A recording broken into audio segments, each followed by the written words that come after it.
Welcome to the Halliwell Manor. I'm Max. And I'm Tina. And we're here to discuss Season 2, Episode 21 of Charmed, Apocalypse Not.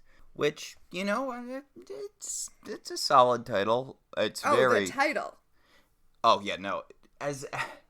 We've been on such a run of good episodes, and the thing is, this feels like it should be a season finale, but it's not.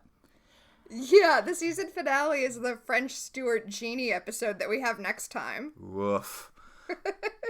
I don't even know. But, like, this episode is literally about them averting the apocalypse, and man, does it not feel, like, built up to enough. The stakes don't really feel higher than in any other episode, despite the fact that they're averting the apocalypse. I was going to say, you know, maybe they were trying to avoid comparisons with Buffy, where Buffy ends every season with them averting the apocalypse, but then...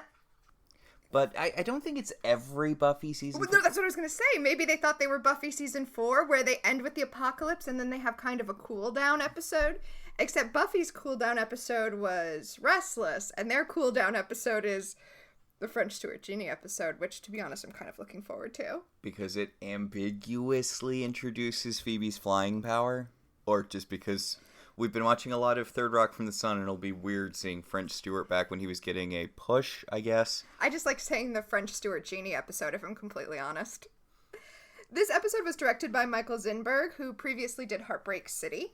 Yeah. And the episode is story by Sanford Golden and teleplay by Cheryl J. Anderson. Oh, I usually expect better from her. Still haven't finished. Maybe I should pick up a different Cheryl J. Anderson book. It's just, I'm not sure who I'm supposed to care about in the one I'm reading right now. Oh, that's never a good sign with books. Yeah. Especially not like a murder mystery, which is what it is. Mm. So, are you ready for some really intricate, apocalyptic religious discussions? Yay! Oh, are you ready to talk about fucking strife? Okay, wait, but the thing is... Wait, is this actually a thing outside of this episode of Charmed? Strife is probably more accurate than plague. Really? Yes. Holy shit. Do we want to get into that now? No, we should wait until the, spoiler alert, Horsemen of the Apocalypse are introduced. Okay, so y'all have that to look forward to. So, we open on a very dramatic music sting as the girls return from their day off from no demons, no magic, no dudes, just... No running the bar, apparently? Yeah, apparently P3 is just self-sufficient for today. No photographing, no classes? Yeah, but they were doing, you know, lady stuff. They were going shopping, they did yoga, they had a spa day. I mean, those all sound nice to me, except a spa day. Oh, no, spa days are great. I don't like strange people touching me. It's not... I've tried getting massages on multiple occasions, and it's just not relaxing. Oh, I love a good massage. The weird thing about this whole scenario, though, is that they're really, really pushing in our face how close the sisters are and how much they love each other and how important they are to each other. And they're pushing this really hard because this isn't really their dynamic. Yeah, I mean... Like, it needs to be for the conflict of this episode, which, by the way, is some real bullshit, but it's not. I buy this more later when it's Phoebe and Piper. Not later this episode, but later in the show. Mm-hmm. Well, Phoebe and Piper, by that point, will have gone through losing a sister. Yeah. Also, I feel like, based on some other stuff too, probably Holly Marie Combs and Alyssa Milano had better real-life friend chemistry than, say, either one of them did with Shannon Doherty.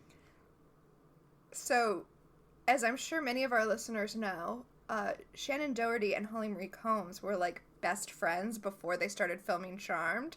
In fact, Shannon Doherty helped get Holly Marie Combs cast on Charmed. Oh.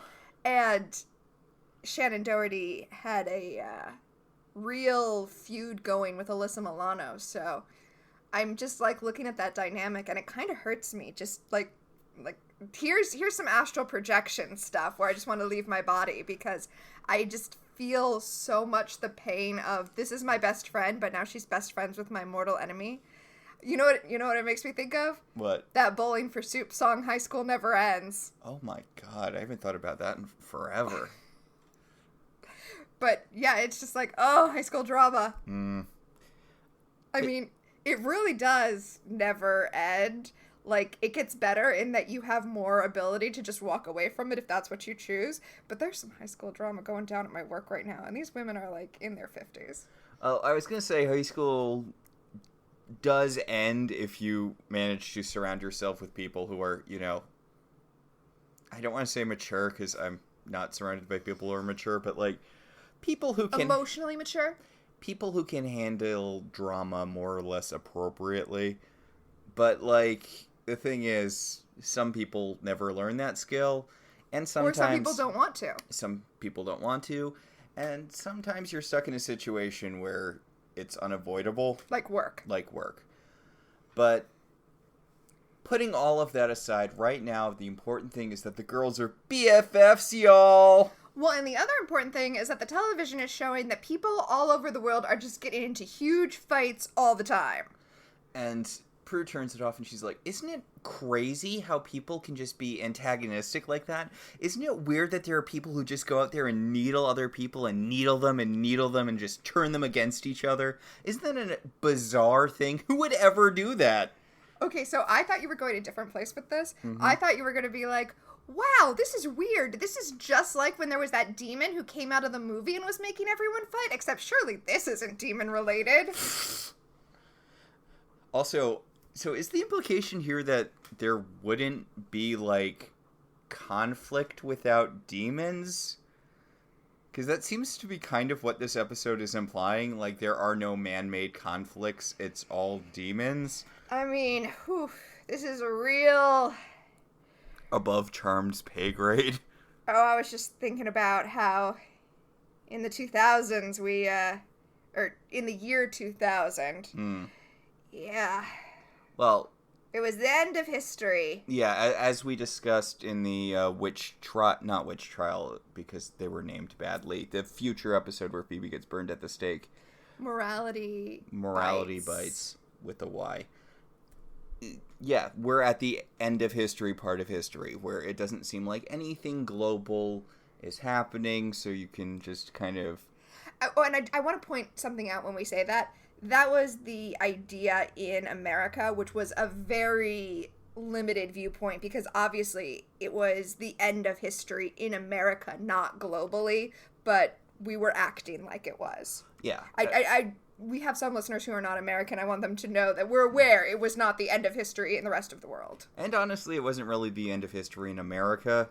That's true, too. This was very much a, white middle-class perspective thing. Back when the middle class existed, but... So,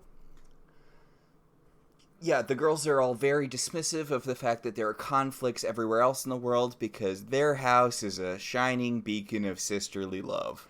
Well, and Phoebe does this thing which is super annoying, where, like, she's kind of dismissing all of these problems and, like, you know what?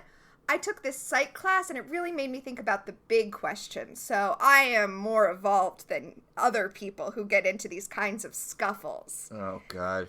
I mean, I don't because it's a part of life. But I do feel the urge to look back on some conversations I had freshman year in college and just cringe. But it's part of life. You go through it. It's fine. Yeah, there's no way around that, only through it. You have to go through that phase, I think. And also, some people never get all the way through it, and that's how you get deep Facebook stuff that goes... Or anything any TikToker has ever said trying to sound deep. Okay, but... I know, that's unfair. TikTok is a wide range of people. Actually, I was going to say that's unfair because most of those people are 20 years old and going through that stage. And we shouldn't dismiss the fact that they're on their way out of it. Oh my God, did you see that thing with that couple on TikTok that were talking about how they were, like, how their love was so deep, blah, blah, blah. And you don't see it coming. It turns out that they went to a spiritualist. And the reason that their love was so deep is because They are a reincarnated Irish lesbian couple, interracial Irish lesbian couple, Oh my God. who were burned at the stake for their love. And they got reincarnated as, like, two white 20-something-year-old heterosexual people. Well, now I'm just that gif of Adam Scott saying, I don't even have time to tell you how wrong that is. It's going to bother me if I don't.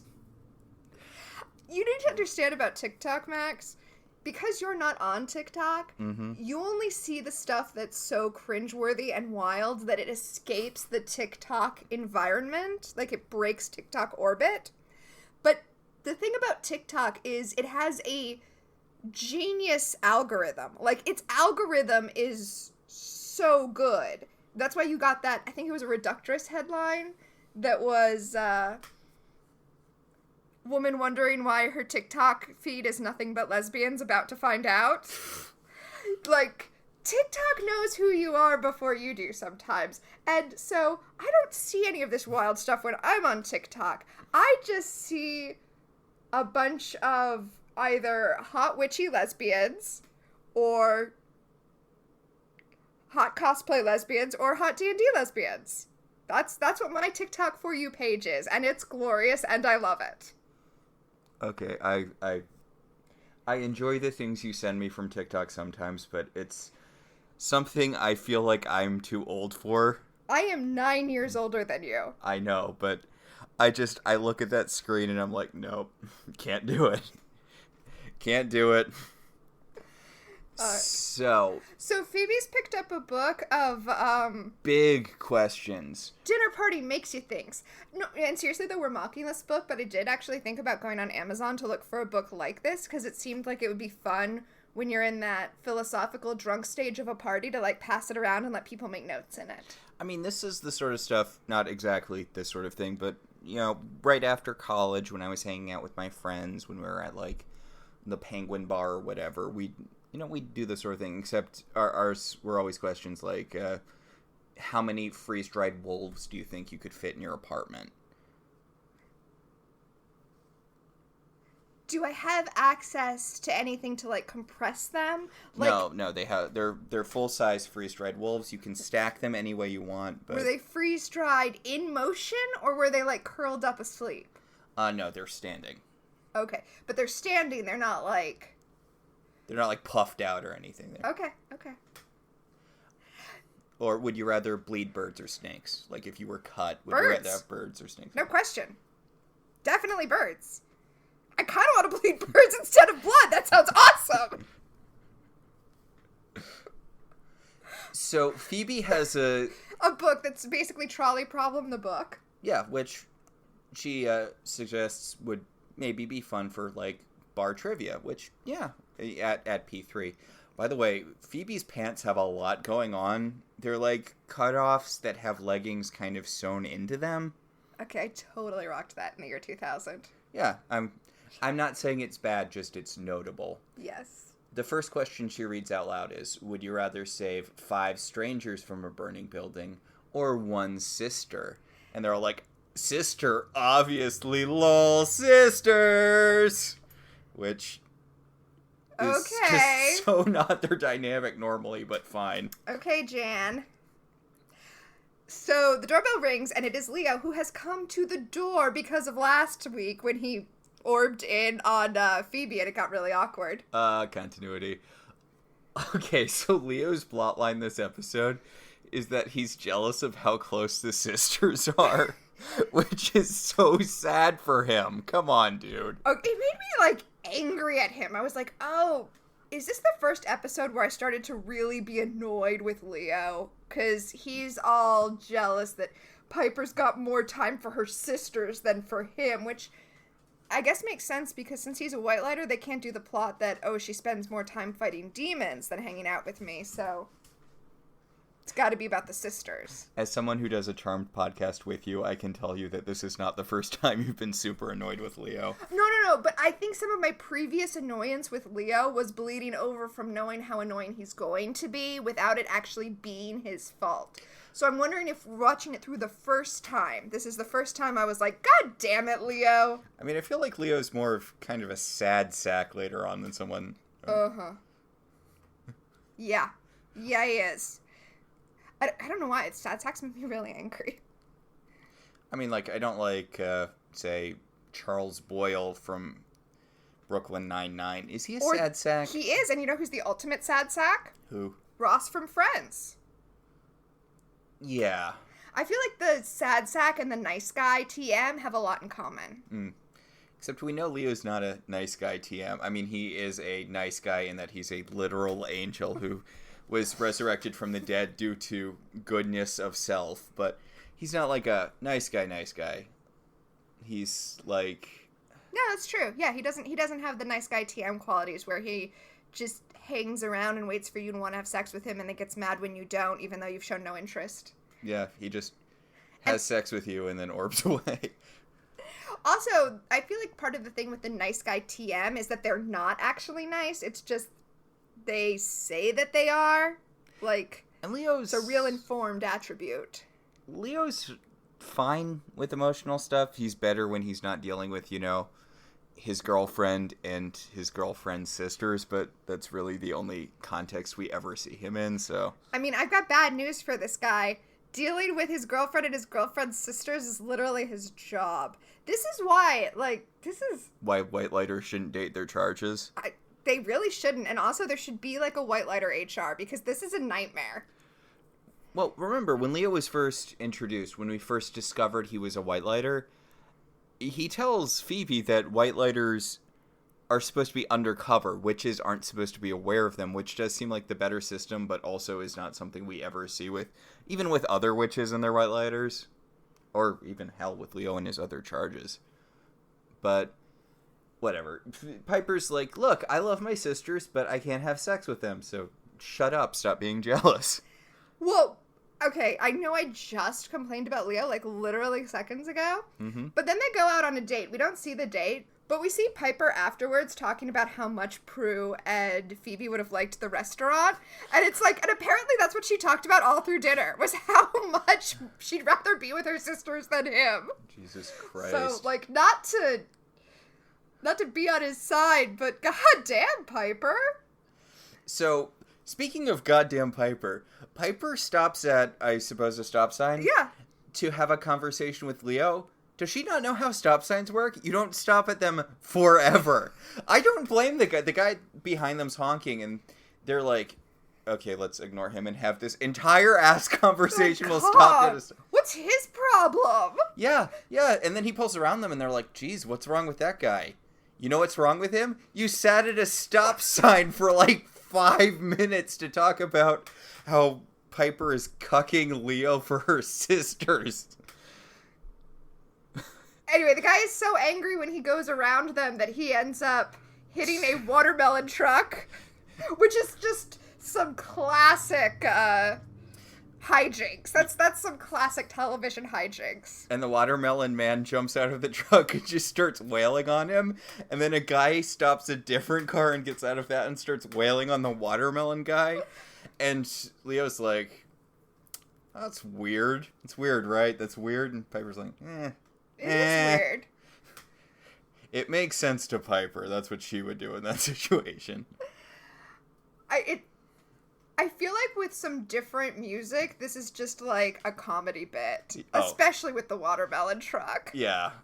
I mean, I know it's a staple of action movies or whatever, but... Oh yeah, I guess it's weird how much just different staging can change it. Especially when the one guy throws a watermelon at Piper's car. What? I do love the fight choreography because there clearly isn't really any, so it's just people angrily pushing each other, which...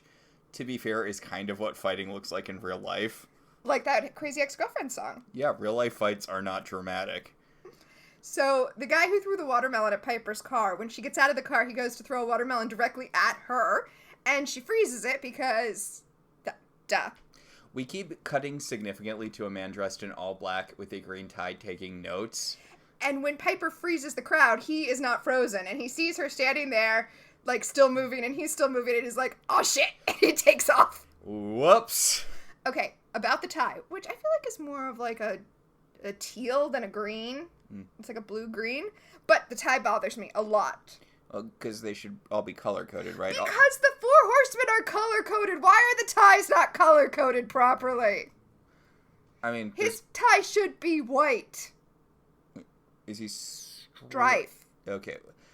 It would make sense if he was Pestilence, though. Like, if... Strife and Pestilence are the same. And as we will discuss when I get into it. So... By the way, this guy looks enough like Steven Weber, so I thought it might be Steven Weber, but apparently it's not. It is not. So he effing books it. Like, he just starts running, and Piper's like, oh, I need to chase after him. And Leo's like, no, because you don't know who he is. You don't have a finishing move yet. And, like, what are you going to do? I'm sorry. All of their running is so funny. Holly Marie Combs is not wearing good shoes for actually, nobody here is wearing good shoes for running, so it looks really awkward for all of them. Well, again, like you said about the fight choreography, it looks the way running actually looks, all awkward and stuff. Speaking of Friends, when Phoebe from Friends was jogging and she was running all crazy frog-like, because that's how you run when you're, Yeah. So I want to tell a story about when I worked in a video store. Mm-hmm. We had like a rash of shoplifting in this video store, and I was working the register, and this guy came through, and as he was going through the little scanner, at the door, it starts beeping, and I was like, hey, can you wait a second? And he took off running, and so I started chasing him, like I just left the register and started chasing him, and I wouldn't have if he hadn't started running, but he was running. So, like, my instincts just kicked in, and he got away. But my manager afterwards was like, what would you have done if you had caught up to him? And I'm like, I have no idea. I don't know. Throw him into traffic. It's a car's problem now. Well, so I never caught up with him, and I do not know if, like the horseman here, he cast the D&D spell Mount and took off on a horse. I really like this effect. Like, I have to imagine it's something that's relatively easy to do. Like, it's... I don't know, jump cut, but not. Yeah, it is. But I like it too. And also he goes from wearing a tie to wearing a teal-colored cloak, which I love. But, like, he jumps, and then in midair, a horse kind of zhoops under him.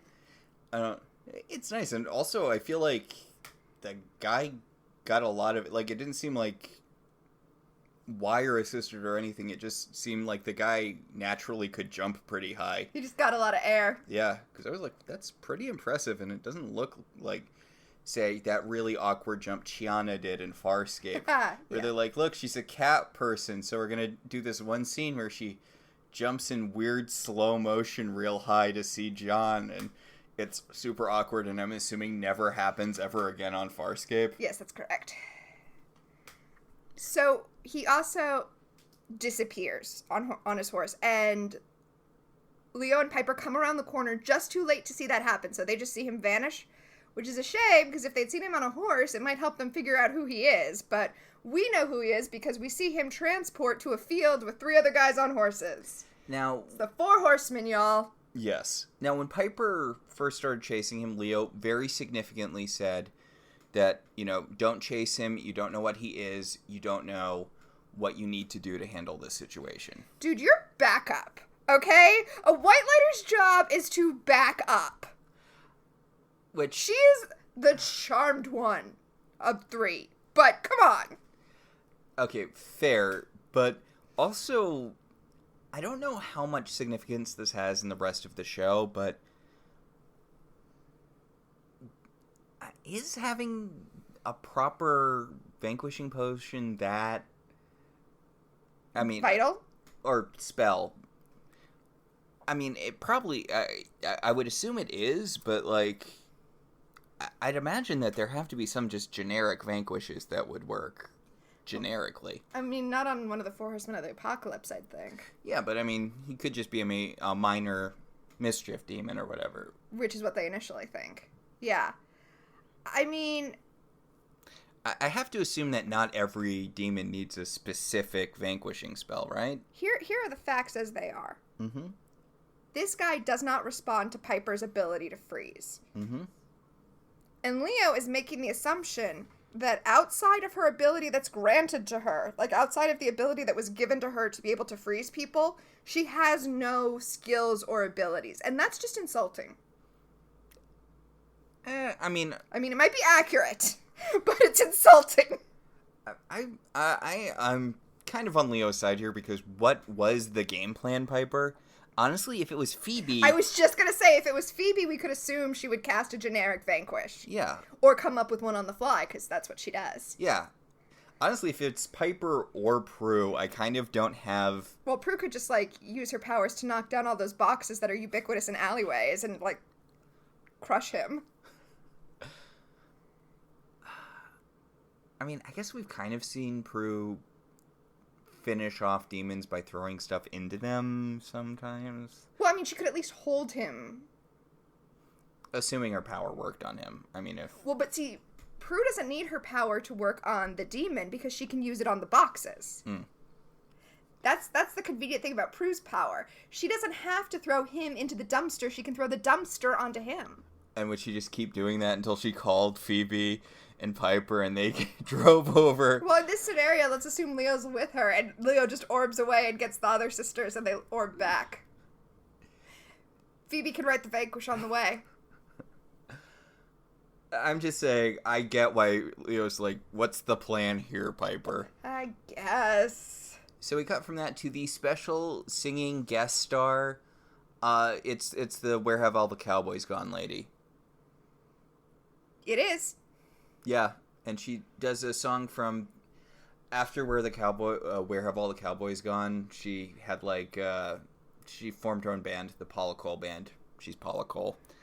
Oh yeah, when we were watching this, because I'm not a big music person, and you were like, "Oh, it's the Paula Cole Band," and I assume you meant the band she performed with, but it's actually called the Paula Cole Band. Yeah, because they're the band she performs with. It's like all of the people in Bon Jovi who aren't John Bon Jovi. Anyway, she's singing a real 2000s song, which is fair because it's the 2000s. She wants to prove that she's more than just Where Have All the Cowboys Gone. Is she? No. I love that this was significant enough for it to be prominently on her Wikipedia page. Her appearance on Charmed. Yeah. She's not the first musical act I've seen where their Wikipedia page prominently has their appearance on Charmed listed.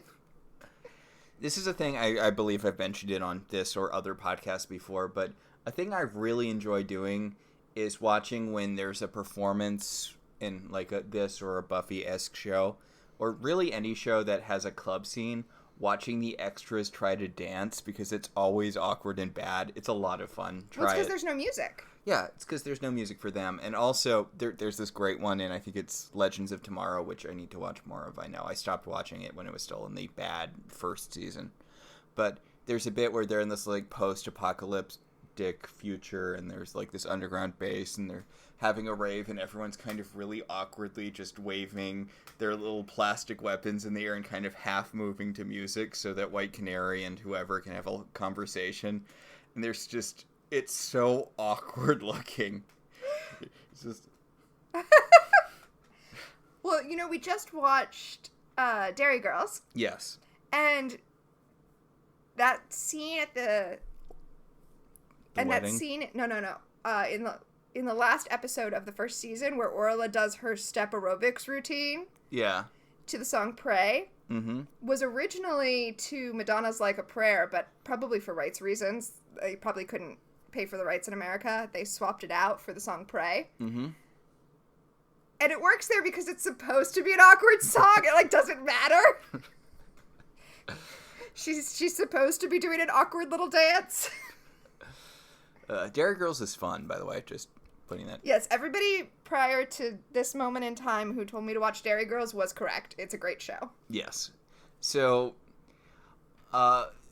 Phoebe and Prue are jamming out to the Paula Cole Band when, it's big ol' wet cloud Leo. Or wet blanket? Wet blanket. Whatever. He's here to rain on their parade and or be thrown over them. Yeah, you throw a wet blanket over a fire to smother it. Ah.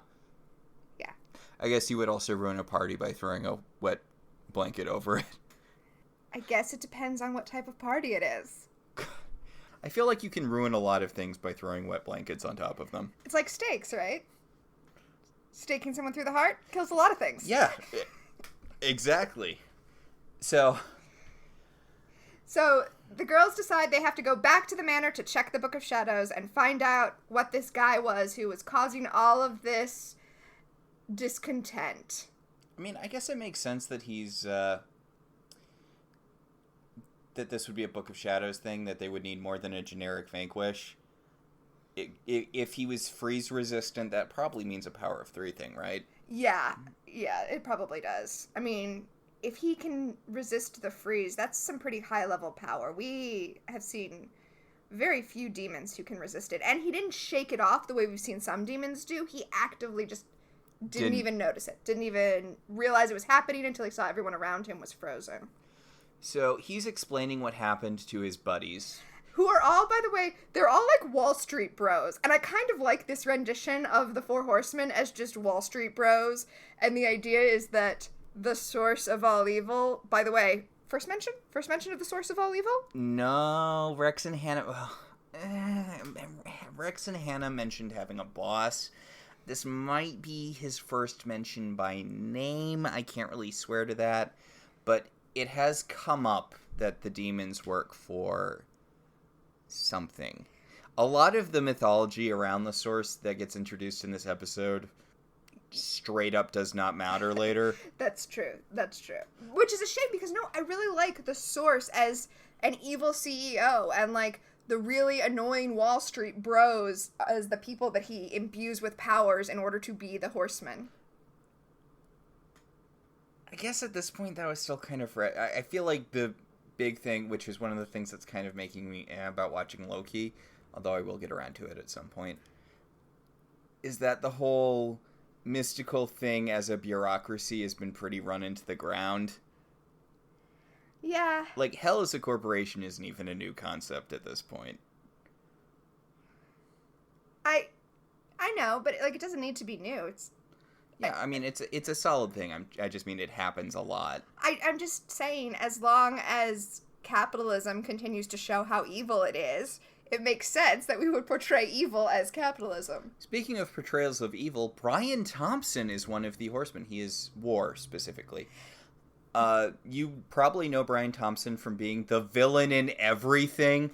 I do like Brian Thompson a lot. He is basically the guy you would go to if you needed a big, evil-sounding dude. A demon in human form. He is in, I know I should be saving this for premonitions, but he's literally, like, the first heavy in Buffy. He's the big bad of the pilot of Buffy. Yes. He's the one that Buffy wipes out with the "there's one thing you forgot about" sunrise, right? Yeah. Yes. It's in about 8 hours. But you know Brian Thompson from stuff. I'm really surprised it took Charmed this long to get to him. Yeah, we're almost done with season 2. Oh wait, it didn't. Hold on. Wait, was he in an earlier episode? Yeah, we have to. Hold on. This is some real, like, premonition, whatever, but I think he was in another episode. Okay, I'm going to talk about him a little more while you're looking that up.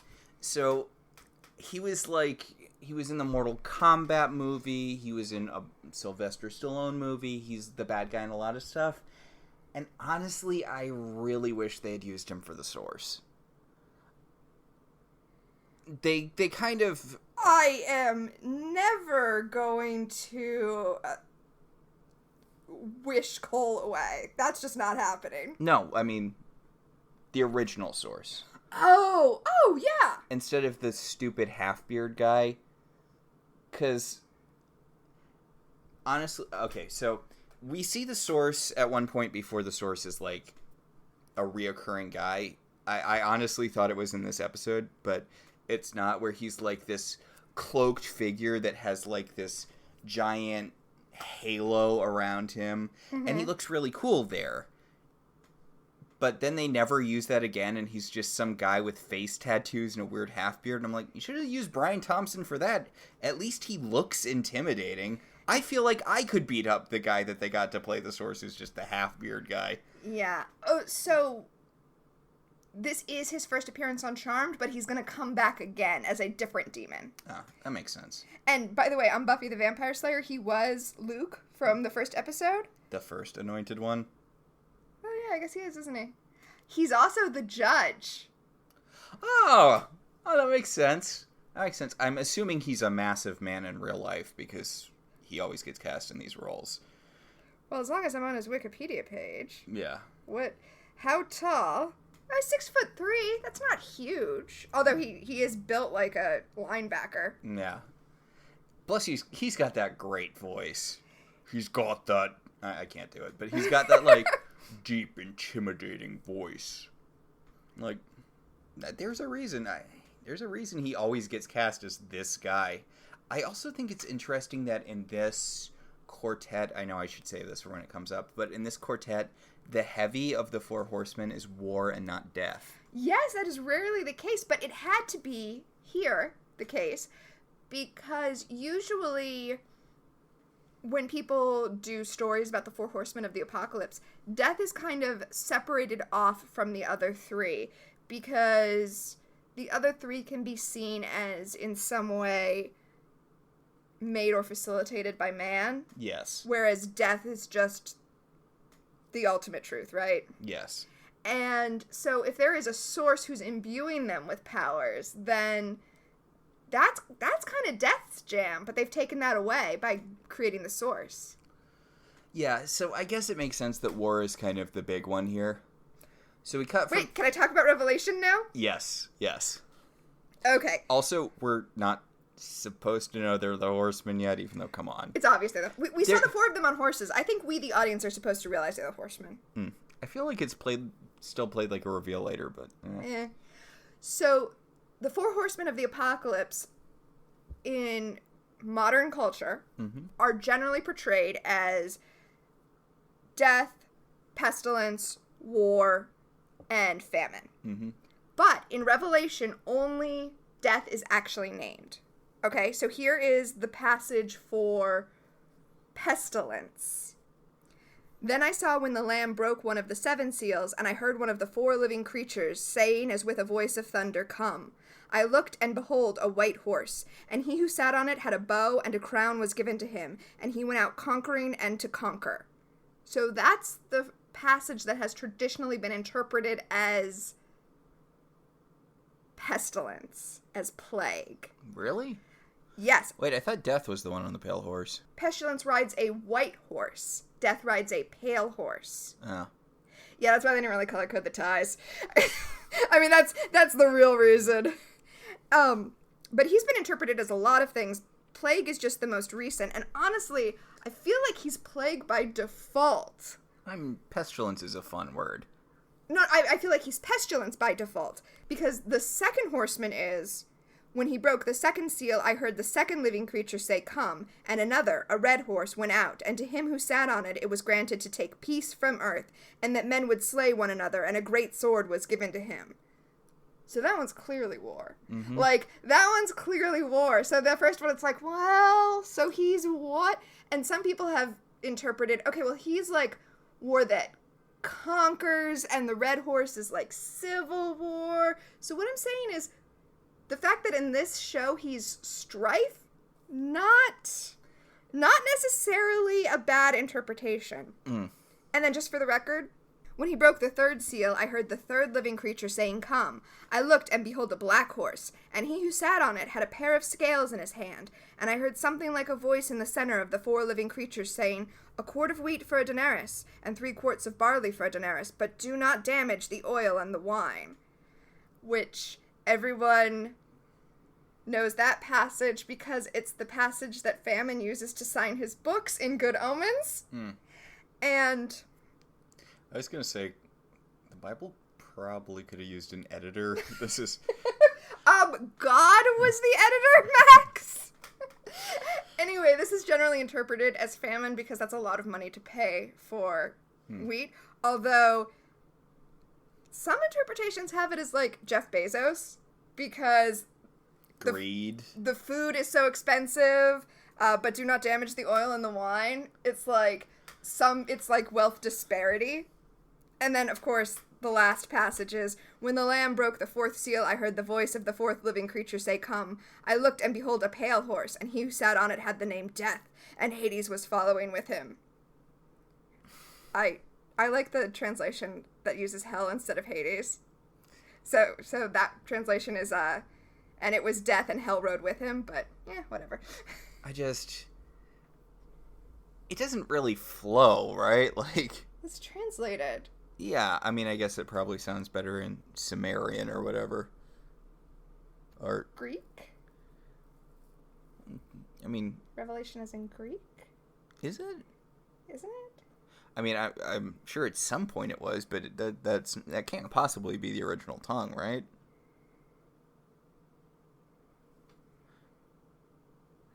I don't know why I assumed Sumerian. That's dumb. That wouldn't have been Sumerian, but... I feel like Greek. It was originally written in Greek. Seriously? Yeah. That's weird. Huh. Okay. Wait, the Bible wasn't originally written in Greek, was it? It was written in several languages. Oh. Greek is one of them. Yeah, I mean, I guess that makes sense, but... Charmed. I mean, I guess we're not super off topic by talking about... We're not off topic at all. This is background knowledge. The listeners need to know that when they watched this episode and went, wait, I learned from Neil Gaiman that guy is... Pollution. Well, at least in Good Omens, Pestilence left and Pollution took over. Which Pestilence cut out too soon. Well, they actually say that in Good Omens. They say that Pestilence took off in like the mid-20th century, and there's a comment there that like if he had stuck around, he would have realized that it was his time was coming, which was a dark thing to write in Good Omens and even darker in retrospect. So the sisters are flipping through the Book of Shadows trying to find the guys, the Four Horsemen, who are now all informed that there is at least one powerful witch after them. Okay, but what could they possibly be looking for, Like... The sisters? Yeah, the sisters. Yeah, because you have to imagine... I do like that the two scenes are kind of contrasted against each other, where the horsemen are trying to figure out, what's the deal with this freezing witch who interfered with me causing chaos in San Francisco, which I feel like does kind of narrow it down a lot. I know, right? Because we know that the Nexus is here in San Francisco, right? We know that the Warren line is in San Francisco guarding the Nexus. And we know that the Charmed Ones are currently active. And, every demon doesn't need to know that the Charmed Ones are there. We don't need to impute that knowledge to every single demon, but the source should probably have some idea. Whereas the sisters have what? A guy who we weren't able to freeze seemed to be taking notes about the fight. Yeah, they assume that it's the Demon of Anarchy, high enough level, sort of his jam, and Leo's like, that really seems like you're not... I think you need more information before just going ahead and trying this specific vanquishing spell, because you really don't have enough information about this guy, and if he's an upper level demon, then you need to know more before you, go after him. Leo is right. Leo is correct. They are wrong about which demon it is, and casting the wrong spell is going to have negative consequences. But, can he get off their ass? They are the Charmed Ones. Let them do their job. That's exactly what Phoebe says. Phoebe's like, yeah, Leo, we know you're a white lighter or whatever, but come on, we're the Charmed Ones. We've been doing this for, almost 16 months? Years. Yeah. We've been doing this for almost 2 years. We got this down pat. Leo. Leo. And Leo's like, you know what? I'm just going to drop this, not drop. I'm going to gently place this tray of, tea down for you. And then just going to be here to pick up the pieces when it all falls to shit. Speaking of it all falling to shit, Daryl is at a very busy police station. And he calls Prue and he's like, okay, so... it's feeling kind of demon-y in here. Just letting you know. Remember, when there were all those movie theater riots because of... How come nobody brings up the movie theater riots from, literally 2 episodes ago? What? Did someone cast a memory charm on the entire city? So, he says, I know. I don't want to know. But also, I want to know what I should be prepared for here. What should I be preparing for in this situation? And they're like, oh, we wanted more information from you because we do not know. Also, Prue's doing this weird, like, lots of little... I want to say ponytails, but I guess they're pigtails. She was doing this lots of little pigtails with her hair thing. I do like that she took the time to change into a different outfit because she was wearing this kind of black skirt with white patches, and now she's wearing a different outfit. I like her new jacket too. She's got her kimono, her open kimono. Yeah, she has put on an open kimono to go out into the streets to see the chaos. So I've been reading this newsletter. It's been going on for a while, like about a year now, called Gilmore Women. Yes.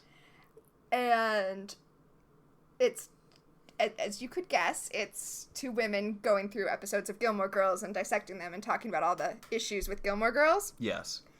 And one of the things they talk about is the fashions. And the weirdly appropriative Eastern thing that we had going on in the early 2000s. That was definitely a thing. So, hey, look, it's Portland, according to Fox News. Yep, city's on fire. This... Basically, the girls asked Daryl to tell them where the... worst strife is happening. Yeah. And, it's a riot. It's a riot. Cars are on fire. People are hitting cars with bats. People are jumping on cars. There's a lot of car stuff going on. Yeah. I always wonder about, like... Is there just a place that rents cars for movies to, like, blow up or flip over or hit with bats? Oh, yeah, I'm sure there is. There must be. Because that has to be super expensive, right? Well, I'm sure there's a place that gets junk cars that cleans them up just enough that they look realistic when they... blow them up or flip them. Yeah. So, they are scouting this general area for, the strife guy. The demon of anarchy, as they think. And they see him. They chase him into a back alley where, his buddies are waiting to jump them. I love how Brian Thompson... Because Prue tries to, telekinetically shove Brian Thompson since he's, a brick shithouse. And he's like, haha, nope. And he just grabs her by the throat and pulls her in. Mm-hmm. And then, Phoebe and Piper around the corner. He's like, hey, if you try anything, I'll snap her neck. And they're like, quick, the vanquishing spell. Yeah. They cast the vanquishing spell, even though it's clearly not... the demon of anarchy, because there's He's three got other friends. dudes. Everyone knows anarchy doesn't have any friends. The demon of anarchy sucks. He never gets invited to the good demon parties. Yeah, that's because he never brings anything to the potlucks, and he's always like, I'm sorry, you can't impose rules on me. And they're like, anarchy, it's just rules of human decency. And he's all like, well, whatever. I'm just gonna eat, like, more than my share, even though I brought nothing, and then take off. You can't tie me down. And then, like, the girl he's dating is like, I'm so sorry, guys. And then she goes after him, and you're like, oh, that poor girl. Poor Sharon. So, as the Charmed Ones, what is Sharon the demon of? She's not. She's just the demon of anarchy's girlfriend. Is that like her title? Is it like how Metatron is the voice of God? She's the demon of anarchy's girlfriend? No, it's just that she's a college sophomore, so she doesn't know any better, and she's dating him, and when she's old enough to know better, she'll dump him, and he'll start dating some other college sophomore. That's what he does. Of course, because he only dates young women. Yes! And as we know, guys who only date young women, it's usually because older women can see through their bullshit. Just like the demon of anarchy. So, as the Charmed Ones are reciting their Demon of Anarchy vanquishing spell, the Horsemen of the Apocalypse start reciting a witch vanquishing spell, which, Brian Thompson, you do have Prue by the throat. You could just do what you said you were going to do and snap her neck. But then he wouldn't have a hostage. So what? Well, they're vanquishing him even with... Oh, are you thinking that they wouldn't be able to cast the vanquish if Prue was dead? I'm just saying, if his dudes are reading their witch vanquishing spell, like, to take care of, presumably, the witches that he's not capable of immediately neck snapping, although, honest to God, I feel like he could snap Prue's neck, walk over there, and snap their necks before they finish their spell. Yeah. He might as well just take Prue out of the running right off the bat. Well, as we know, he's new to being War. The source just assigned him, so... Yeah, so... It's my first day! God. So, the two spells collide in midair, they blow up Prue and War, and the other horsemen are like, oh no, and they VoIP out, leaving Phoebe and Piper like, well, that happened. That didn't go according to plan. I love how Piper basically immediately assumes that Prue's dead, and Phoebe's like, no, I mean, she disappeared, but she's probably not dead. We still got one more episode this season, right? Phoebe's like, I'm pretty sure we can get her back. We're the charmed ones. So we go to Hell Incorporated, the corporate offices of Hell. Mm-hmm. And there's actually a big portrait of the Horsemen of the Apocalypse, just in case you didn't know yet what we were dealing with. I'm kind of disappointed we don't get more of this later. A lot of Hell later is just like... one underground cave set? Yeah, I mean, I guess that's the underworld, which might be different from whatever this is, but yeah. So, the guy points out, the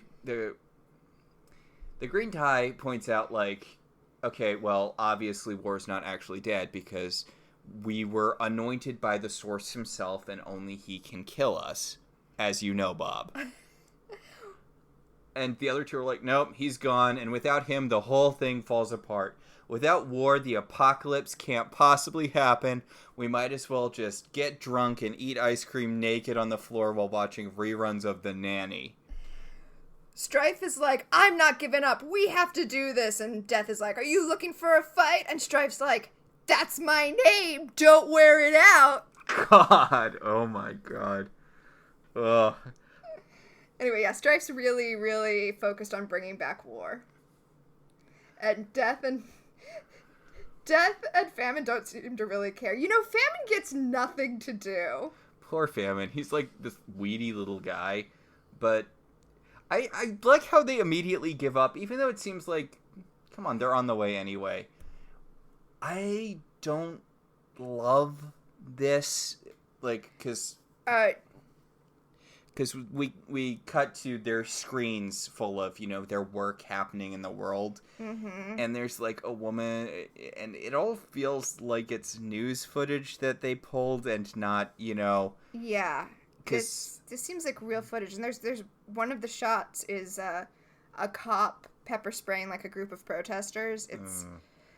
Yeah, this... Well... I'm with you. I feel like...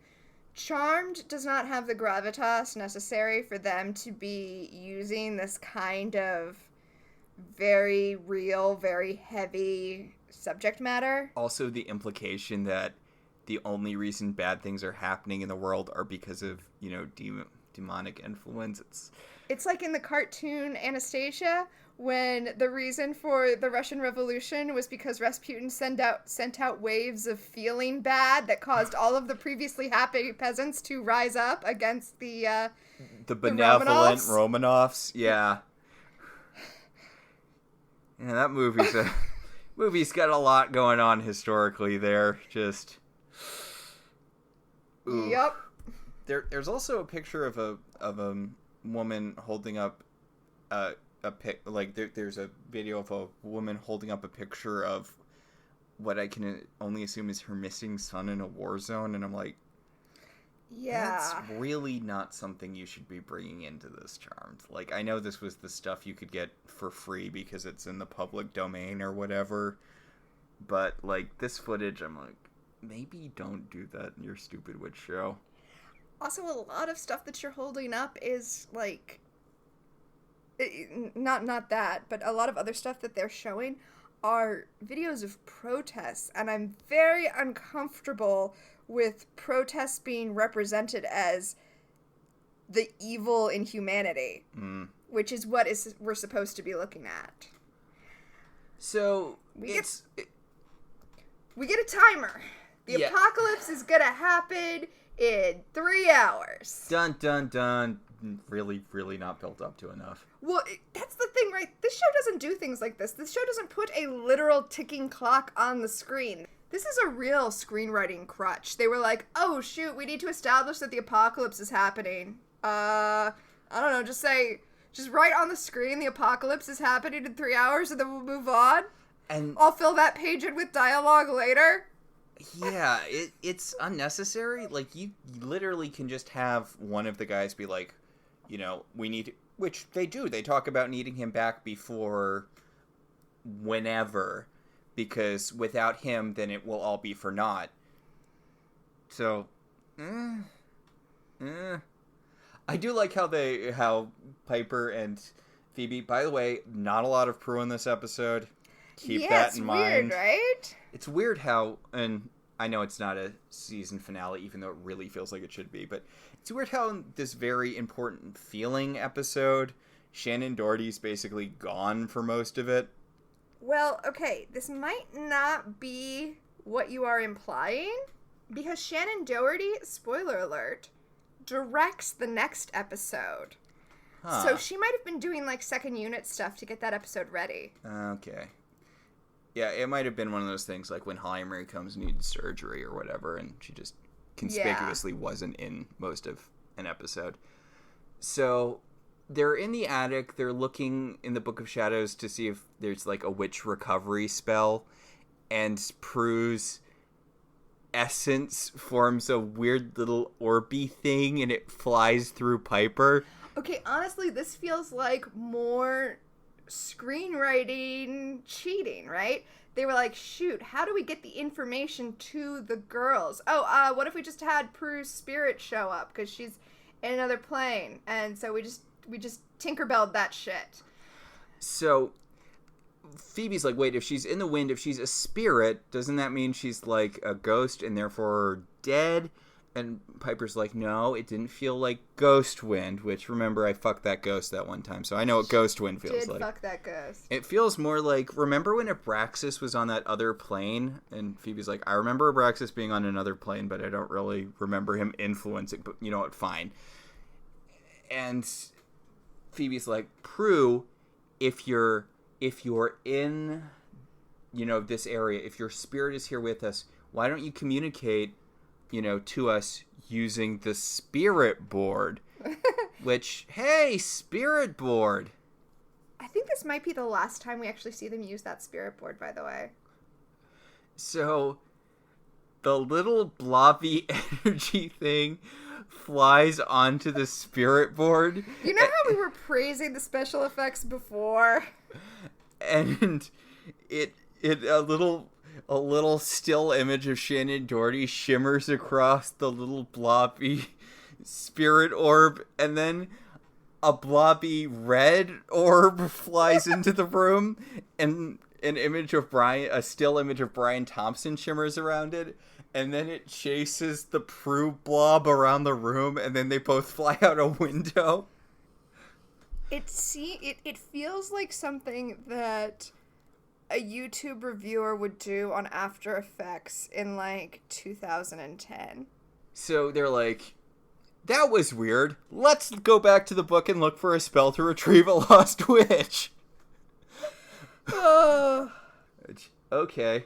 Meanwhile, back at Evil Central, the 3 remaining horsemen of the apocalypse are yelling at evil jacked Gunther from Central Park. Yeah. So they're trying to figure out where War is, and they see missiles going off. They're like, it's War! He's changing the screens to show War to let us know that War is still around! Thank you. And they're like, don't worry, we'll kill those Halliwell sisters. And War from the TV is like, no, you must work with them. Well, it's because we all read Neil Gaiman's Good Omens. So the plot that good and evil both want the war to happen, so you have to work together, is happening. Well, he's not saying it. Oh yeah, sorry. He switches the channels on the TV so that those are the things that they hear from the TV. I do like that. It was the thing with honestly the most enjoyable thing, I think, in the first Transformers movie, where Bumblebee can't talk, so he just needs to use clips that he plays from the radio to communicate. I didn't watch any Transformers movie, but that's cool. That's cool. Yeah. Yeah, so they're like, oh, fine, we'll look up the witches and we'll work with them to get you back because they want their sister back more than they want to avert the apocalypse. Oh, wow. They're going to choose their sister over strangers. I feel that sounds familiar. I like how they only had time, how they only established one question that they were going to go, you know. Yeah, they didn't look at any of the... There's a whole book of questions, but they got interrupted before they could look at the second one, so... So, in the prettiest room in the mansion, the sunroom... Yes. I guess it's ironic because they're despairing over not being able to find Prue, you know, any spell to find Prue, which I feel like there are a lot of spells in the Book of Shadows. Well, I think if you did the spell to call a lost witch at this point, you would just call that blob back, and you wouldn't, like, actually get her rephased. Forget Paige. Let's just have the blob as the third sister after Prue dies. Oh my god. Do you think that at Charmed Writers HQ that was ever floated as a possibility when they lost Shannon Doherty? I mean, I feel like recasting her and it's a magic show, so it wouldn't be the most awkward thing. I mean, it's what they do in the comics since they can't use Shannon Doherty's likeness rights. Yeah, I mean, you could have just had her spirit possess another girl, or you could have had her, you know, Leo's healing went wrong and it messed up her face. And then she just wears, like, Invisible Man bandages on her face for the whole rest of the show. You cast somebody who sounds like Shannon Doherty, and you just have her have a bandaged face. I meant to explain why there was a different actress. I know. I'm just visualizing the most ridiculous things. Yeah, you could have just had, oh no, when Shax blew Prue through that wall, he permanently damaged her face and vocal cords. So we're just going to have her with a covered up face and she can't talk anymore for the rest of the show. Oh no, Prue was transformed into a puppet. Oh my god. I would have loved that. Just a little puppet Prue. I guess that would still be a likeness rights thing. I mean, I guess it didn't need to be a Shannon Doherty puppet. It could have been like Howdy Doody. Hey kids, let's fight evil! She could have been a lamp. She could have just been carrying around. She could have literally been a sexy lamp. Yeah. Oh no, Prue's spirit went to this lamp. And you know when the two of them are reading a Power of 3 spell, they're turning it on and off, so it's Morse coding the spell with them. I'm sure the lamp can turn itself on and off. It's possessed by one of the charmed ones. God. Anyway. I feel like we should... I mean, our listeners know they live in the world. It is very hot. Yeah, and we're recording with nothing on. It's like 106 degrees right now. I feel like this might be affecting our... I swear to God, we're not drunk. No, just very hot. Oh. So anyway, Leo comes in and they're like, so... You checked the whole afterlife to make sure that Prue wasn't in it, right? And he's like, yeah, no, that's not something I can do, but she's not dead. Shut up. It's not season 3. And he says that he talked to his bosses. His bosses talked to their bosses. Uh-huh. He had this weird thing about how, look, I was waiting to talk about this because I think it's an interesting idea that the show graphically never follows up on. But he's like, look, the fight against evil takes place on multiple planes, on multiple levels. And there is a mortal level and there's a level beyond a mortal level. There are forces of good that are far more powerful than anything any of us have ever experienced. And there are forces of evil which we can't touch, that are so powerful that no spell can vanquish them. Mm-hmm. And the two of them got together to talk, and they want you to work with the Horsemen of the Apocalypse to recover Prue and their missing guy. The upcoming apocalypse is a thing that needs to happen or not on its own, but all of the players need to be in play. Like, even though it is in our best interest, you do need to talk to them. because blah, blah, blah, free will. And most of that's bullshit, like, whatever. I feel like the big up forces of good would be like, whatever, one charmed one for an averted apocalypse is fine. But... Well, so that implies that they want to avert the apocalypse. And look, the reason I keep going to this well is because it hits a lot of the same themes, but you all should read/watch that instead. Honestly, the Amazon series was really good, and the book is amazing. Neil Gaiman, Terry Pratchett. What else could you... GNU Terry Pratchett. So, it's like the Discworld version of Rest in Peace. So, the idea that good wants not to avert the apocalypse, but to have the war happen and win it. And maybe it's in humanity's best interest to work with neither the source of all evil or the powers that be. Maybe neither of those forces care about humans at all, and humans should be their own peace. Like, that is a story that gets told. That's the story. That's part of the story in Good Omens. Actually, there's a role-playing game that, it's an indie game, and I'm trying to remember the name of it. It's like Good and Evil, something very generic like that. But that's the plot of that game. You're one of the humans who is like, oh, this all sucks. Like, it's not a new concept, and I like it as a story beat. Leo's point, though, it isn't that the forces of good necessarily want them to bring back the Horsemen and cause the apocalypse. It's that they want them to be open to that possibility. That the forces of evil talk to the forces of good, and the forces of good were like, you know what? We'll talk to our people, and we'll see if they're open to it, because they're really big on free will. Which Leo points out is... He's like, look, free will needs to be a thing so that people can choose good, but evil likes it because it means that they can also choose evil. And, like, but for free will to be a thing, you need to be open to maybe doing a bad thing here. My big takeaway that I like from this that never gets revisited, really, is the idea that the battle between good and evil is working on a bunch of higher planes, and that there are demons, there are forces of evil that are beyond the charmed ones. Oh, yeah. Which I think was initially the idea behind the Source, that the Source is this ethereal thing that exists beyond them that can never really be defeated. Except by Phoebe's vagina! God. Sorry. Before that, even... No, but even before that, I guess the spirit or whatever of the source of all evil survived by going into coal or whatever, but, like, they take out the source pretty easily. Even later, like, I guess they had to defeat Cole in that alternate reality where he was just the source and he didn't exist on that, hell plane where all demons go, where he ate all of those demons to become a super demon. Okay, we are really getting ahead of ourselves here.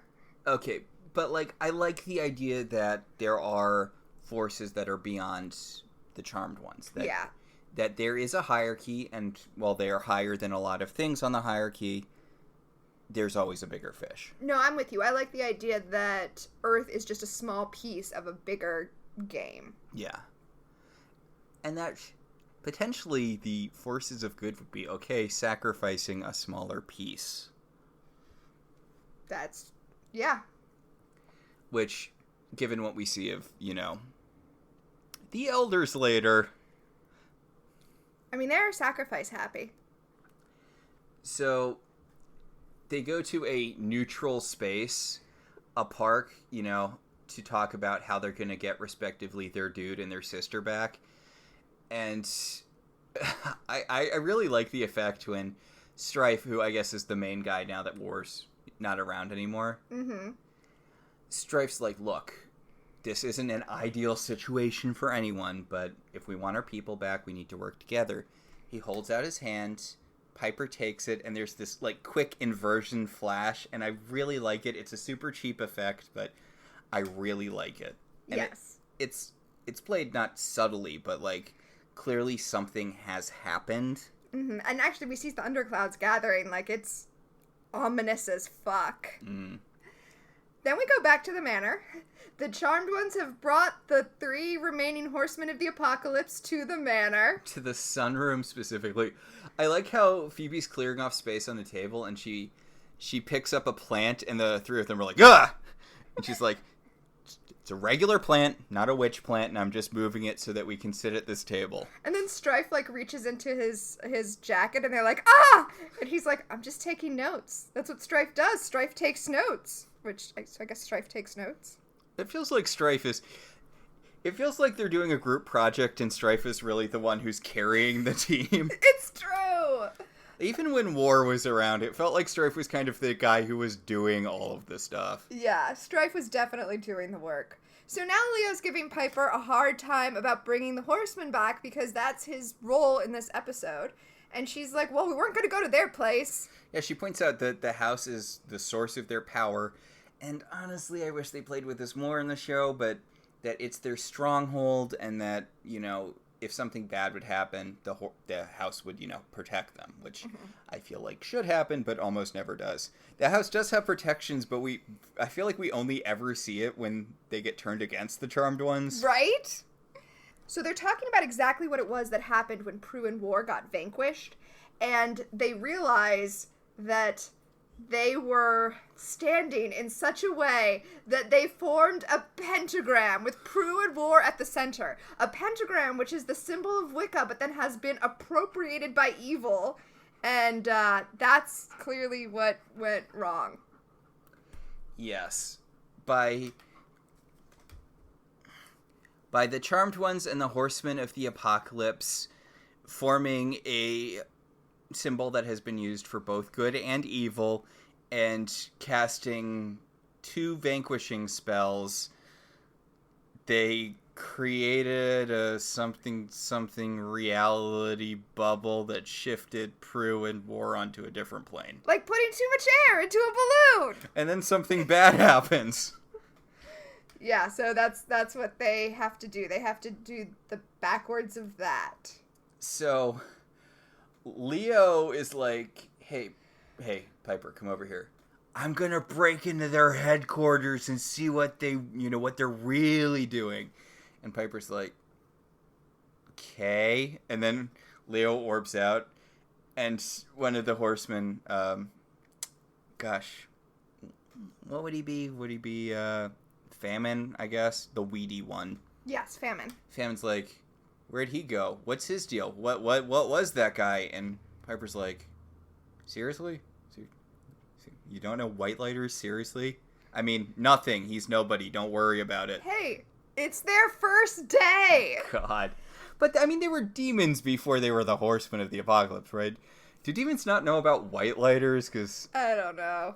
Okay, but I'm gonna get AO3 here for a second. Mm-hmm. There's, like, a moment where Phoebe and Strife kind of connect because Phoebe's kind of the one who writes spells, and it turns out Strife is kind of the one who knows the way the demon spells work, as we just discussed.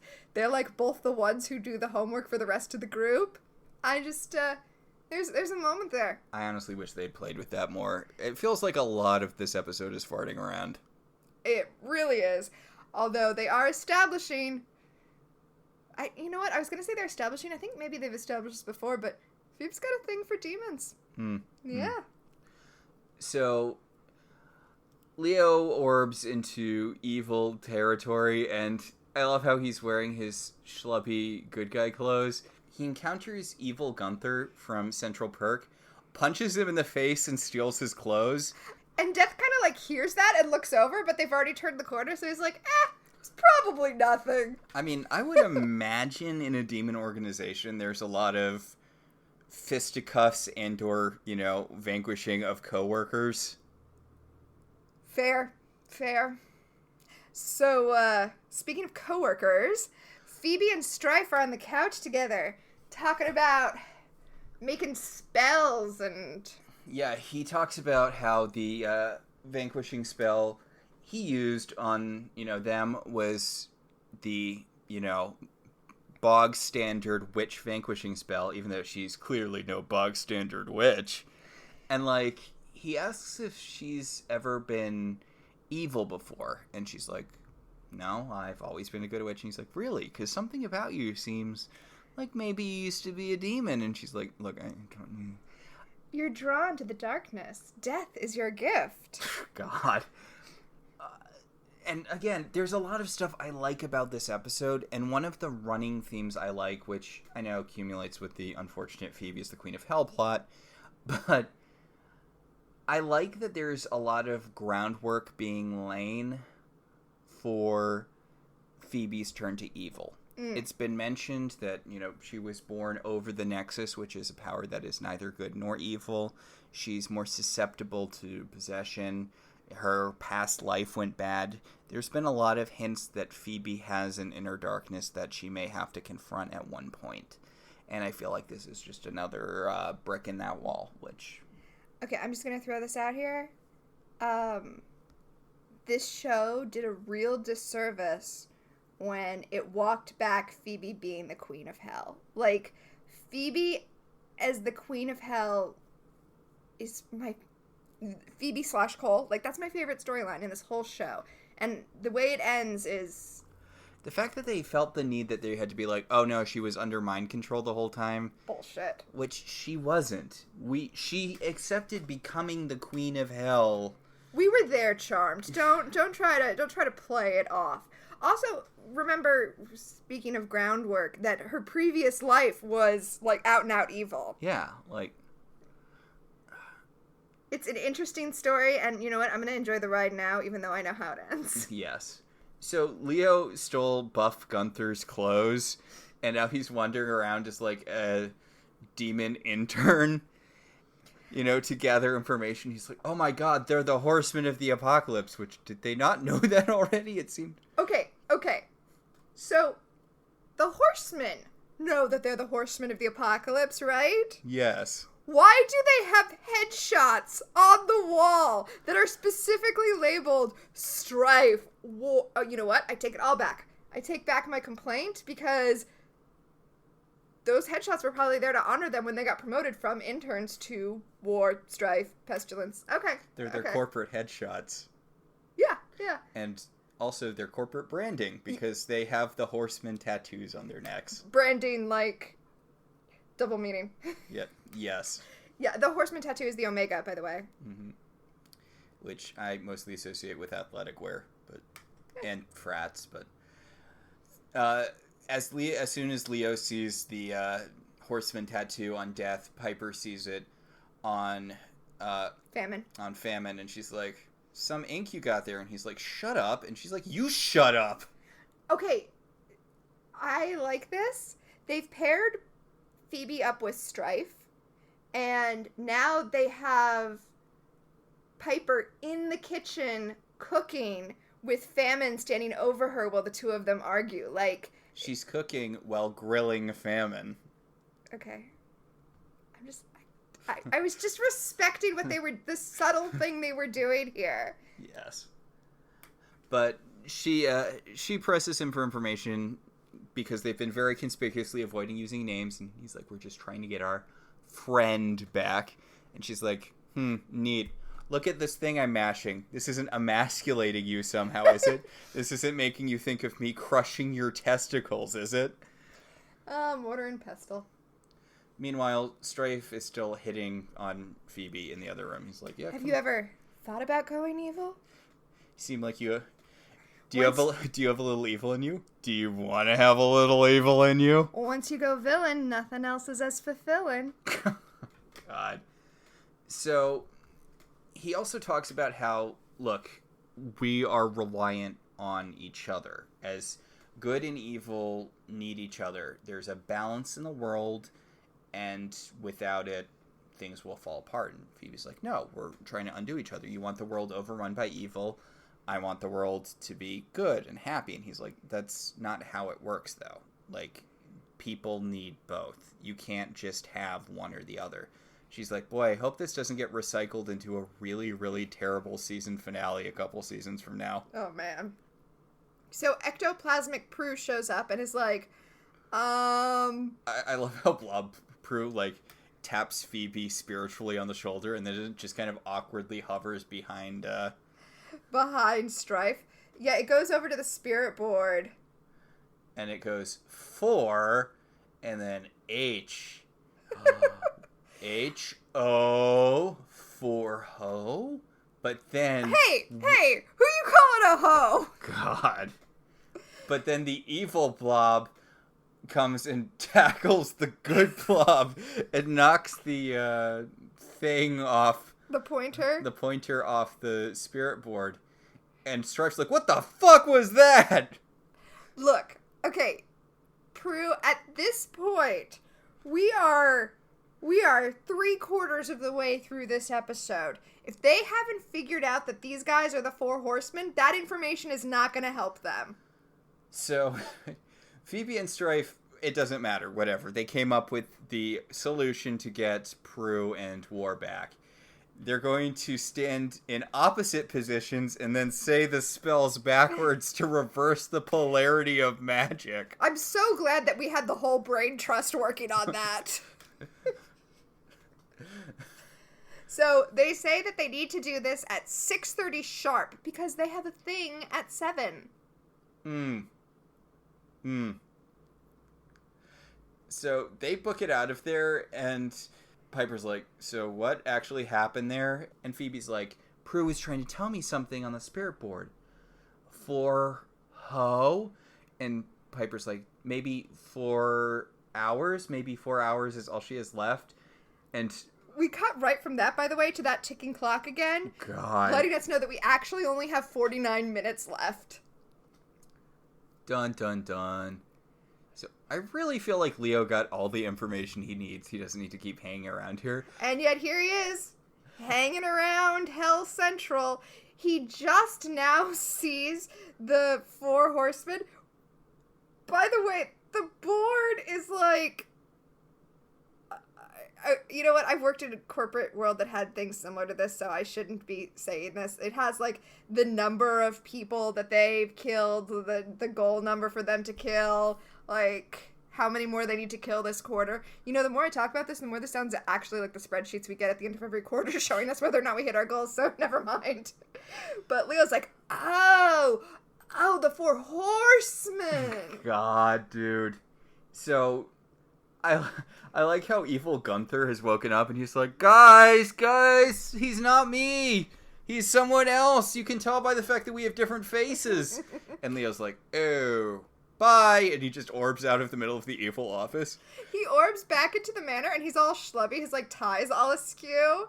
I think he's supposed to look sexy and tousled, but he just looks schlubby. Well, I've been paying a lot of attention to his hair because he's got kind of a frosted tips thing going on. He does. What's going on there? Because he's good. It's Brian like Krause, what are you doing? It's like having a halo of blondness. So, I'm sure I've mentioned this on the podcast before, but the frosted tips are really making me think of it. Okay. I watched some convention appearances with the cast of Charmed, and there was one with Holly Marie Combs and Brian Krause, and one of the questions somebody asked was there anything you ever took home from the set? You have mentioned this, yeah. Holly Marie Combs points at Brian Krause and says, he brought home all the extras. And I don't know, the frosted tips just feels like the guy trying to pick up extras on the set. Like, they are inextricably linked for me. So... Leo tells them that they are in fact dealing with the Four Horsemen of the Apocalypse, which there are 7 minutes left in this episode. They should not be discovering that at this point in the episode. This should be like a end of Act 1, maybe. Right? Like, at the end of Act 1, we were told that they were the Four Horsemen. Why did it take the Charmed ones so long to catch up? So... He tells them that the apocalypse is going to happen very soon, and they're like, oh, do you think that's the thing they have to do at 7? Also, Phoebe and Piper don't believe him that it's the apocalypse, because why? Why would you not believe him? I don't know. I do like, though, that Phoebe talks about how they all thought the world was going to end on December 31st, 1999, and it didn't. Because big round numbers are scary. And Leo says that all calendars are wrong and that tonight is actually the real millennium. Oh my god. I mean, he's not wrong, but also, dude. All the calendars are wrong. Also, that's all man-made. Like, the idea that the universal good and evil would be tied to that kind of man-made thing is as ridiculous as saying that a blue moon, which is just based on the way we've organized the months in the calendar, would have any effect on the witch's powers. Stay tuned for that. PMS werewolves. I'm sorry, PMS werewolves. I was going to say, it sounded like you said penis werewolf, so you should probably clarify that. Yeah, PMS werewolves. Yeah, we never got penis werewolves. Honestly, I don't think we ever got straight werewolves in this show. We had Wendigo. We had Wendigo, which was basically their werewolf story, and then we got the PMS werewolves later. Oh, this show. So, yeah, if they call back, if they get back Prue and the Horsemen, then the apocalypse will happen. And they're like, oh, so you're saying we could sacrifice a sister and save the world. Oh, damn. I also, Leo has a really, really good point here, which they ignore, because Leo's like, the Horsemen of the Apocalypse are not demons you can vanquish. They've been ascended by the source of all evil. Magic will not work to kill them. The only thing, as was previously established in this episode, the only thing that can destroy them is the source of all evil. Like, so you can't stop them. If they get their fourth member back, it will mean the end of the world. And they're like, okay, but we need Prue back to defeat them. And Leo's like, what did I just say?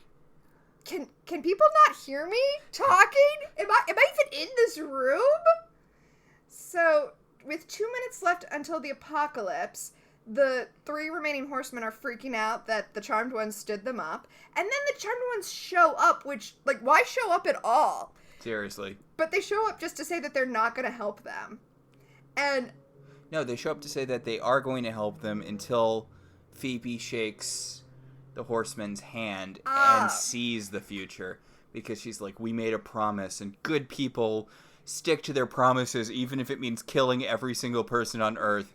And then I'm assuming the elders send her this vision because she shakes it. I mean, it might, maybe not, maybe the elders don't care, but she shakes Strife's hand and has a premonition of every single person on Earth dying in a blast of atomic fire.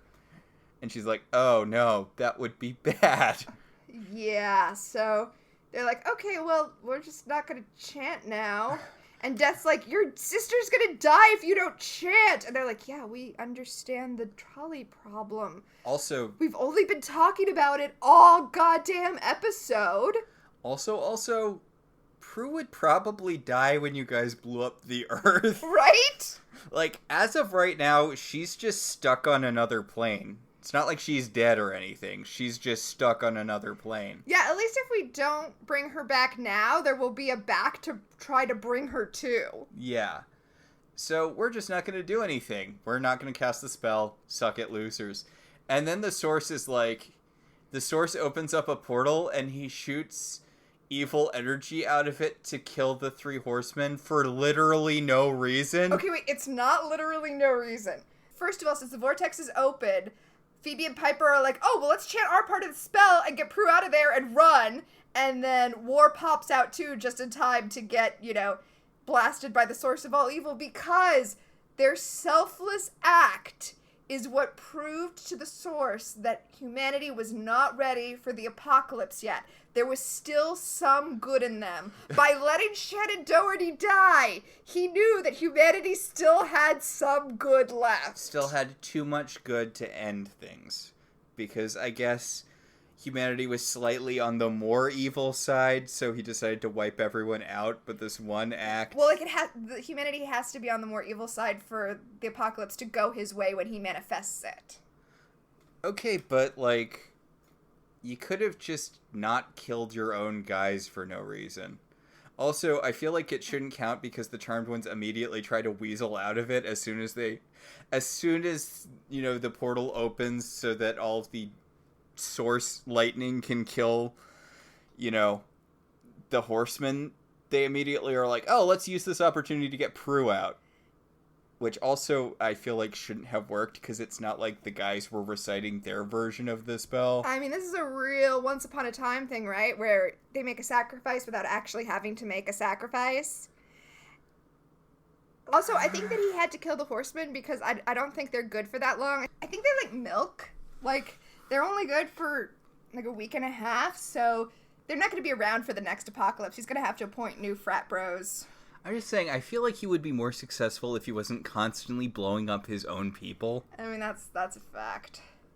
So we end up back at P3, where the sisters are sitting around processing what happened, and then the bartender comes up and is like, all right, everyone has to ask this question.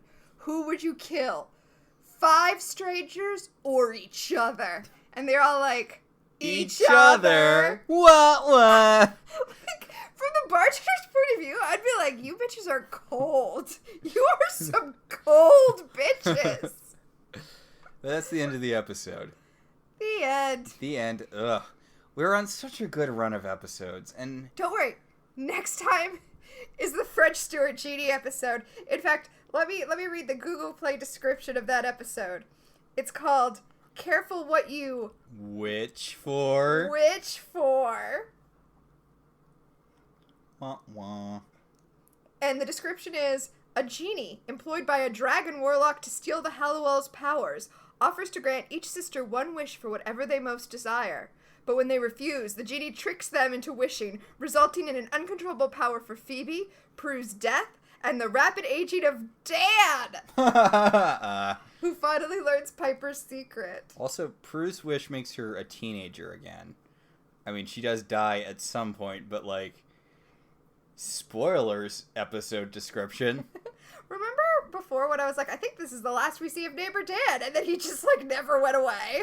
I think this is the last we see of Neighbor Dan. Also, this episode introduces the Triad.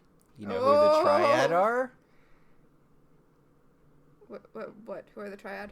They are the guys who hire Cole. Oh, yeah, no. Yeah, that's where you're going. Also, they show up like in the... I think second to last season to be like the new big bads, or in the last season maybe. I think it's the last season. They're like, let's bring back the effing Triad. Yeah, it's weird how they make the Triad into a big deal later. When Cole basically offhandedly kills them when he decides that he wants to bone Phoebe for good. For good meaning like for goodness, not for forever. Yeah. Just clarifies. Yeah. All right, so... I want to be good now, which means murdering the right people. Or the wrong people. Which are the right people. Yes. But wrong. God, yeah, this episode was a slog. Ugh. I believe that it is time to dip into our own Power of 3. Let's open with premonitions. Who is, was, or will become famous at some point later? I feel like we talked about a lot of them. My big one, for example, was Brian Thompson. Well, I just want to mention that Brian Thompson did play War. Jeff Ricketts played Famine, and Patrick Kilpatrick played Death. It's a fun name. So all 3 of these men, Patrick, Jeff, and Brian, were all also demons on Buffy. Just, for fun. Anyone I know other than, no. Like, no one was, like, Clem or anything. No, I don't think so. Let me... Or Gaknar. Wait, was Gaknar the one who actual size? Yes. Let's see. Weatherby. Famine was... You wouldn't know him from his Buffy demon, which was Weatherby. But he was one of the 2x2 Hands of Blue guys on Firefly. Yeah, because... Yeah, evil corporate guy. That works. Yeah. And Patrick Kilpatrick. So, I said Buffy, but actually he was in Angel. He was Magnus in Guys Will Be Guys. The one who, the rich guy who tries to hire Angel and gets Wesley instead by mistake. Okay. Oh. But the final... Strife is played by Jeffrey Blake, who was never in the Angel Buffyverse, but will come back for the Charmed reboot. Weird. Right? Real weird. So, yeah. Just saying, these guys know their way around a evil demon character. I'm really surprised they didn't bring back Dorian Gregory for the Charmed reboot. That would have been cool. I bet he didn't want to come back. I feel like he would have... You feel like he was done with Charmed? I feel like he would have come back if... I feel like they would have wanted him back if he had wanted to come back. Yeah. All right, I believe that will bring us to our second power in our pack, Time Freeze. What specifically dated this episode for you? Prue's pants? Or Phoebe's pants? Whoever was wearing the, cutoffs that had leggings sewn into them. That's what Phoebe was wearing. Prue was wearing a choker, which is very 90s. But I think the thing that dates this episode the most is talking about the millennium and then having that annoying boyfriend come in and be like, actually, 1999 isn't the end of the millennium? Like, is there anything more 1999 than that? Point. All right, I believe that will bring us to our final segment, Telekinesis. What, if anything, genuinely moved you this episode? Okay, I mean, this isn't what we usually use by move, but I moved to write a fan fiction about Phoebe and Strife. Okay, mine is also in line with that, in that I wouldn't say it by any stretch of the imagination moved me. God, I wish I had focused on I wish that they had focused on the interplay between the two of them. I wish they hadn't taken as much time to set up the premise, so more of the episode was about... Because the best parts of the episode are when the witches and the horsemen are working together, and the awkwardness and just them feeling each other out. That was the strongest part of the episode. And that was 7 minutes of a 45-minute episode. Yeah. But I do like, and it didn't move me, but I do like that they're continuing to hammer in that Phoebe has this dark part of her, that demons can sense that there is this darkness in her, and that she will eventually have to come to terms with it. Like, I like that has been a running thing. I like that it keeps getting acknowledged, and I like that it got brought up here. Yeah, I definitely see that. So I guess that does it for us for this week. You didn't have our secret fourth power. Nothing made you want to physically leave your body. Not the little blob tag. No, I mean, some things made me angry, like Leo and the way he was treating the sisters. I mean, I was on Leo's side because they were not listening to him at any point. I mean, it's weird because he was right, but it wasn't on his side. And some things made me roll my eyes, like the terrible CGI of the Prue blob. And some things made me go, that's not continuity, like the way the sisters were behaving with each other. But nothing made me need to physically leave my body. So I guess that'll about do it then. Yeah, I guess that'll do it. Our show is partially listener supported. If you want to be one of the supporters, you should head to our website, www.welcometotelevision.net, and click on our Patreon link. We'd like to thank our current $5 and above patrons, Beryl, Patricia, Sam, Cassidy, Alex, Alicia, Ryan, Maricruz, Rosa, Javier, Benjamin, Kyle, Kate, and Jen. If you'd like to support the show in other ways, you could always rate and review us on Apple Podcasts. It helps other people find the show. If you want to talk about this episode, or any episode of any television show, you should join our Facebook group, Welcome to Television. We can also be contacted at I Love TV Zines on Twitter, or at ilovetelevisionzines@gmail.com. So until next time, I'm Tina. And I'm Max. And this has been Welcome to the Halliwell Manor.